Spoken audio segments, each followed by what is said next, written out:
आपकी जिंदगी अगले 7 दिनों में पूरी तरह से गारंटेड बदल जाए। आपको अच्छा लगेगा ना? आप और ज्यादा कॉन्फिडेंट और पावरफुल महसूस करोगे ना? बस ऐसा ही आप इस वीडियो को देखने के बाद गारंटेड महसूस करने वाले हो, क्योंकि अगले कुछ मिनटों में हम आपको ऐसी 5 मोस्ट पावरफुल चीजें बताने वाले हैं जिसे सिर्फ 7 दिन फॉलो करने से ही कमजोर कम फोकस वाला इंसान भी 100% गारंटेड खुद को और अपनी लाइफ को पूरी तरह से बदल सकता है। आप इन 5 चीजों को 7 दिनों तक फॉलो करने के बाद इस वीडियो को दोबारा आके देखना, आप खुद हमें थैंक यू लिख के जाओगे। बस अगले 7-8 मिनट अपने फोकस को बिल्कुल भी भटकने मत देना। इस वीडियो में अपना 100% फोकस देने का खुद को चैलेंज दो, क्योंकि ये अगले 7-8 मिनट आपकी जिंदगी के अगले 70 साल संवारने वाले हैं। क्योंकि इस बात की हम गारंटी लेते हैं कि अगले 7 दिनों में आप अपनी लाइफ में एक बहुत बड़ा चेंज देखोगे, क्योंकि हमें पता है कैसा महसूस होता है जब हम लोग करना तो बहुत कुछ चाहते हैं लेकिन कोई सही रास्ता नहीं दिखता और चाह कर भी हम कुछ नहीं कर पाते। रोज खुद से और अपनी आदतों से हारना, 100% फोकस, कॉन्फिडेंस और सेल्फ कंट्रोल ना होना,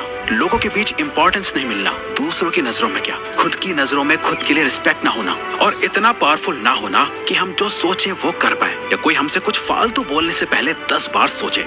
कोई बात नहीं, जो अब तक नहीं हुआ वो अब होगा। बस अब आपको इन 5 चीजों को अगले 7 दिनों तक फॉलो करना है, जिसमें से पहला स्टेप है step 1, phone of, screen of and mood on. ये एक काम कर लो तो आने वाले बाकी 4 काम अपने आप आसान हो जाएंगे। सुबह उठते ही सबसे पहली चीज जो आपके हाथों में होती है वो है आपका फोन। रात को सोने से पहले सबसे आखिरी चीज जो आपके हाथों में होती है आपका फोन। आपको शायद अभी अंदाजा नहीं है, पर आपका ये फोन आपकी जिंदगी की सबसे बड़ी रुकावट बना हुआ है। यकीन नहीं हो रहा तो जरा अपने फोन की सेटिंग्स में अपना एवरेज स्क्रीन टाइम चेक करो, यानी हर दिन आप लगभग कितना टाइम अपने फोन पे बिताते हो। अगर ये 2-3 घंटे से ज्यादा है तो आप बहुत बड़ी मुसीबत में हो। आधा दिन सिर्फ एक स्क्रीन को घूरते हुए बिता देना, यही मेन रीजन है कि आप 15 मिनट से ज्यादा किसी भी चीज पे फोकस नहीं कर पाते। यही वजह है कि ये वीडियो अभी शुरू ही हुई है, लेकिन आपका इसे अभी बंद करने का मन करने लगा होगा, या दूसरी वीडियो देखने का आप सोच रहे होंगे। आपकी नींद की क्वालिटी खराब होती जा रही है, सर दर्द, गर्दन में दर्द और हर टाइम लो एनर्जी और लेजी फील करना, इन सब चीजों की जड़ है ये स्क्रीन, आपका फोन। वो टाइम गया जब हम कह सकते थे कि फोन हमारी लाइफ को बेहतर बनाने के लिए है, अब नहीं है। ये आपकी लाइफ की क्वालिटी को बद से बदतर बनाता जा रहा है। जिस इंसान ने आज के वक्त में अपना फोन छोड़ दिया वो बाकी के 95% लोगों से अपनी लाइफ में आगे बढ़ सकता है। अगले 7 दिनों तक, सिर्फ 7 दिनों तक अपने फोन को बंद करो, स्क्रीन को ऑफ करो और फिर देखो कैसे सारे काम होते हैं। आपका फोकस और कंसंट्रेशन बढ़ जाएगा, आपकी मेंटल हेल्थ और फिजिकल हेल्थ, स्लीप क्वालिटी बेहतर होने लगेगी और आपका मूड भी बेहतर होने लगेगा। Step 2, practice no fap. No fap एक मिथ है, क्या ये सच में काम करता है? मैस्टरबेशन करना हेल्दी है या नहीं? बहुत से सवाल हैं, जवाब बस एक, इतना मत सोचो वरना सोचते ही रह जाओगे और कुछ कर नहीं पाओगे। नो फैप करने से बेनिफिट होते हैं या नहीं, इसे जानने का सबसे बेस्ट तरीका है खुद इसे प्रैक्टिस करके देखना। इसलिए हम भी आपको कुछ नहीं बता रहे, क्योंकि हम चाहते हैं कि आप खुद इसे प्रैक्टिस करो। इसे करने का पर्पस सिर्फ ये है ताकि आप सेल्फ कंट्रोल मास्टर कर सको। कहा था ना, आप कंट्रोल खो चुके हो। इंस्टाग्राम पर एक हॉट मॉडल देख ली, दोस्त की भेजी हुई वो रील देख ली, या फिर सिर्फ किसी की खूबसूरती अच्छी लग गई, फिर चाहे दिन हो या रात, ना टाइम देखा जाता है ना माहौल, बस अपना फोन हाथ में लिए चल देते हैं बाथरूम में।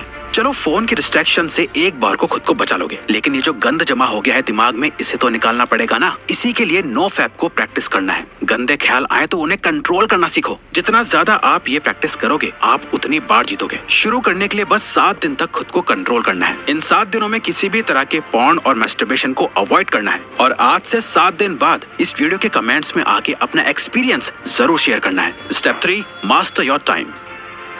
जब भी आपको ये ख्याल आता है कि यार मेरा तो टाइम ही खराब चल रहा है, दरअसल आपका टाइम खराब नहीं चल रहा है, बल्कि आप अपने टाइम को खराब चला रहे होते हो। क्योंकि टाइम सबके लिए सेम ही रहता है, किसी के लिए सही या गलत नहीं होता, बल्कि लोग सही या गलत होते हैं, टाइम नहीं। आप सही टाइम पे अपना काम खत्म नहीं कर पा रहे हो। प्रोक्रेस्टिनेशन की ऐसी लत लग गई है कि चाहे कुछ भी कर लो, कितनी वीडियोस देख लो, बुक्स पढ़ लो, सारी दुनिया जहान की टिप्स एंड ट्रिक्स लगा लो, कुछ ना कुछ छूट ही जाता है, जिसका बाद में बहुत पछतावा होता है। स्टूडेंट अपने टाइम को मैनेज ना कर पाए तो वो फेल हो जाता है। एक जॉब करने वाला अपने टाइम को मैनेज ना कर पाए तो उसे नौकरी से निकाल दिया जाएगा। एक हस्बैंड अपने बीवी बच्चों को टाइम ना दे तो उसकी कोई इज्जत नहीं करेगा। अगर अपनी हेल्थ को टाइम नहीं दिया तो बीमारियां भी बहुत जल्दी पकड़ लेंगी। अगर आप कभी ध्यान से सोचो तो आपकी लाइफ क्या है? चॉइसेस है जो आप हर टाइम लेते रहते हो। लाइफ आपको कितने मौके देती है? हर दिन, हर घंटा, हर minute.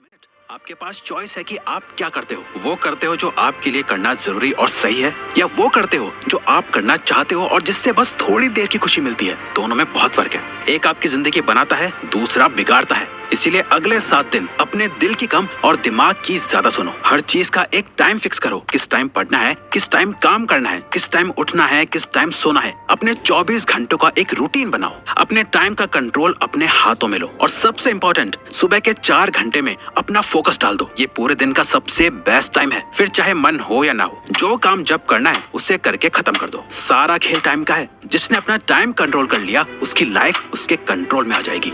Step 4, don't think, just do. अधिकतर लोगों में एक बहुत खराब आदत होती है। वो सोचते बहुत कुछ है लेकिन करते कुछ नहीं, और ये एक चीज हमें एक अच्छी लाइफ जीने से रोक रही होती है, ओवर थिंकिंग।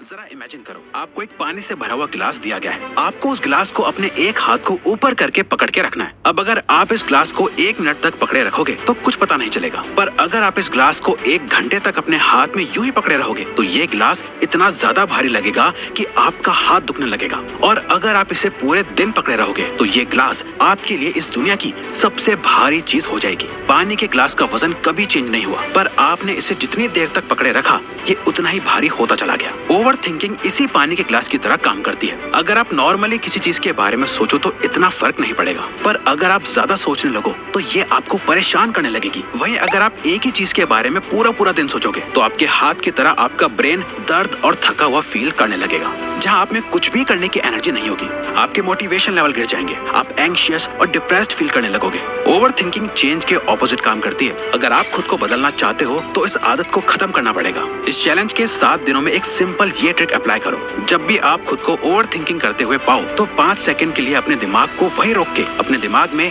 5, 4, 3, 2, 1 काउंट करो और खुद को कहो, डोंट थिंक, जस्ट डू। अपनी ओवर थिंकिंग को रोक दो, जिसे मेल रॉबिन्स का 5 सेकंड रूल कहा जाता है। और बस जो काम कर रहे थे उस पे वापस लग जाओ। आप जितना ज्यादा अपने काम में बिजी रहोगे, आपकी ओवर थिंकिंग अपने आप कम होती जाएगी। वो कहते हैं ना, खाली दिमाग शैतान का घर। इसीलिए अपने आप को बिजी रखो, खुद को कुछ सोचने का मौका ही मत दो, क्योंकि जितना सोचना था सोच लिया। सोचने से कुछ नहीं बदल रहा है, अब बारी है एक्शन लेने की। Step 5, become thoughtless. एक लास्ट चीज जो आपको करनी है वो है प्रैक्टिस माइंडफुलनेस। और सच में आप बाकी सारे रूल्स के साथ इसे कंसिस्टेंटली सिर्फ 7 दिनों के लिए फॉलो करोगे ना, तो 7वें दिन आपको अपने आप फर्क महसूस होना शुरू हो जाएगा। हमने अभी जाना कि कैसे ओवर थिंकिंग की बीमारी लग जाती है। अपने आप को बिजी रख के हम ओवर थिंकिंग को अवॉइड कर लेंगे, लेकिन माइंडफुलनेस इस ओवर थिंकिंग की बीमारी की परमानेंट दवाई है, जिसे अगर आप मास्टर कर लो तो आप मेंटली इतने ज्यादा ताकतवर हो जाओगे कि आपके लिए फिर कुछ भी मुश्किल नहीं रहेगा। और ये बात सिर्फ हवा में नहीं है। हार्वर्ड में की गई एक MRI स्टडी में ये देखा गया है कि जिन लोगों ने 8 वीक्स का माइंडफुलनेस कोर्स लिया था, जहां वो 8 वीक्स तक लगातार हर दिन मेडिटेशन करते थे, उन्हें ये पता चला कि उनके ब्रेन में ग्रे मैटर का एरिया बढ़ गया था, जो हमारी एम्पैथी और सेल्फ अवेयरनेस के लिए रिस्पॉन्सिबल होता है। और साथ ही हमारे ब्रेन में जो एरिया स्ट्रेस और नेगेटिविटी के लिए रिस्पॉन्सिबल होता है, उसका साइज भी श्रिंक हो गया था।